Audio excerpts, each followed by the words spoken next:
Halo semuanya, selamat datang kembali. Kali ini kita bakal kupas tuntas 8 tanda psikologis yang bisa jadi petunjuk kalau cara berpikir kamu itu emang di atas rata-rata. Tenang, ini bukan soal sombong-sombongan ya, tapi lebih ke arah gimana kita bisa lebih kenal sama cara kerja otak kita sendiri. Oke, langsung aja kita mulai. Coba deh, pernah nggak sih kamu ngerasa obrolan basa-basi itu capek banget, kayak nguras energi gitu? Atau mungkin pas lagi ngobrol, rasanya tuh kok nggak nyambung ya? Seolah-olah orang lain tuh nggak bener-bener nangkep apa yang ada di pikiran kamu. Nah, kalau kamu ngerasain itu, kamu nggak sendirian kok. Dan ini yang penting banget buat diingat. Itu sama sekali bukan tanda kamu sombong atau arogan.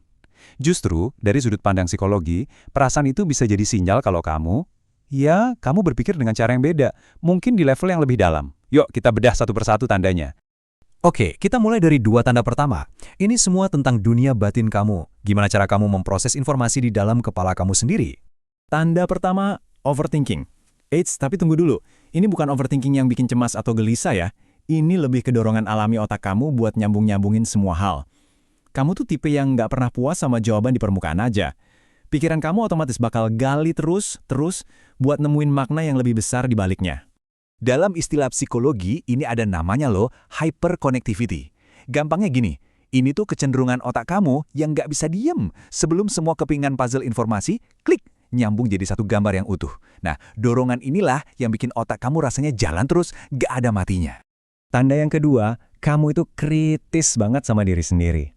Seringnya nih, kecerdasan tinggi itu jalannya barengan sama kesadaran diri yang super tajam. Artinya apa? Artinya, kamu bisa ngelihat kekurangan kamu sendiri dengan sangat-sangat jelas. Dan, jujur aja, kadang ini malah bikin kamu jadi susah buat percaya diri kan? Tapi, jangan salah, sikap kritis ini sebenarnya bisa jadi senjata yang ampuh banget. Fenomena ini dikenal sebagai metacognition, atau gampangnya, kemampuan buat mikirin cara kamu mikir. Keren kan? Nah, kemampuan buat ngevaluasi proses pikiran sendiri inilah yang jadi bahan bakar utama buat kita tumbuh dan jadi lebih baik lagi. Oke, tadi kita udah bahas dunia di dalam. Sekarang, yuk kita lihat gimana semua proses di kepala itu muncul ke permukaan dalam interaksi kamu sama dunia luar. Tanda berikutnya. Ini nih yang seru. Kamu sering banget nangkep pola-pola yang orang lain nggak lihat. Entah itu dalam perilaku, dalam omongan. Ini sebenarnya bentuk kecerdasan emosional yang tinggi banget. Kemampuan buat ngebaca yang nggak diucapin. Jadi, sementara orang lain cuma dengar apa yang dibilang, kamu fokus sama kenapa itu diucapkan. Contoh simpelnya gini deh, ada teman kamu bilang, aku nggak apa-apa kok. Tapi kamu bisa lihat lebih dari itu. Kamu sadar, kontak matanya ragu, ada jeda sepersekian detik sebelum dia jawab, atau senyumnya itu kerasa dipaksain. Nah, detail-detail kecil kayak gini nih yang sering banget kelewat sama orang lain. Selanjutnya, kamu benar-benar menikmati waktu sendirian, bahkan butuh. Banyak penelitian nunjukin kalau orang-orang cerdas itu seringnya lebih milih menyendiri. Kenapa? Karena interaksi sosial itu kadang bisa ngeganggu alur pikiran mereka yang udah kompleks banget. Jadi ini bukan berarti kamu antisosial ya, ini soal kebutuhan. Buat kamu, sendirian itu kayak nge-charge baterai mental. Dunia di dalam kepala kamu dengan semua ide dan koneksi liarnya seringkali jauh lebih seru daripada obrolan di luar. Waktu sendirian itu ngasih kamu ruang buat mikir jernih tanpa ada gangguan yang terus-terusan. Tanda kelima, kamu mikir dulu sebelum ngomong.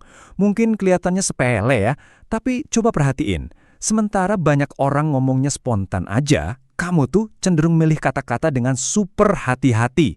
Memastikan pesannya sampai dengan tepat, gak salah tangkep. Ini kejadian karena otak kamu itu dalam sepersekian detik udah nganalisis macam-macam kemungkinan konsekuensi dari kata-kata yang mau kamu keluarin. Sayangnya, dan ini sering banget terjadi, kehati-hatian kamu ini malah sering disalahartikan orang lain. Dikiranya kamu pemalu, nggak tertarik, atau wah, yang paling parah, dikira sombong. Sekarang kita masuk ke rangkaian tanda-tanda terakhir. Ini berkaitan sama nilai-nilai inti yang jadi pemandu kamu. Anggap aja ini kompas batin kamu. Nomor 6, kamu sering mempertanyakan otoritas atau tradisi. Tapi ini bukan buat sekedar jadi pemberontak loh. Ini karena ada rasa penasaran yang tulus buat ngerti, kenapa sih harus begini? Kamu nggak puas sama jawaban, ya karena dari dulu juga udah begini. Kamu nantang sebuah sistem itu bukan buat ngerusak, tapi dengan niat buat memperbaikinya. Pernah nggak ngerasa susah banget nemu temen ngobrol yang klik? Kamu tuh pengen banget ngebahas ide-ide besar, soal alam semesta, soal psikologi manusia, soal masa depan.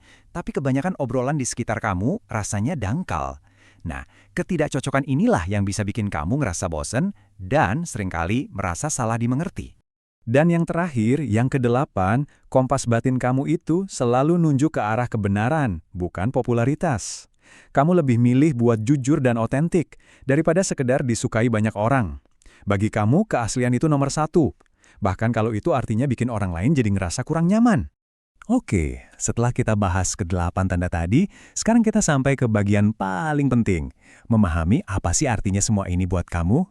Jadi kalau kamu ngerasa banyak banget yang gue banget nih dari tanda-tanda tadi, terus gimana? Apa itu artinya kamu orang yang aneh atau suka berlebihan? Jawabannya sama sekali bukan. Ini dia pesan utamanya.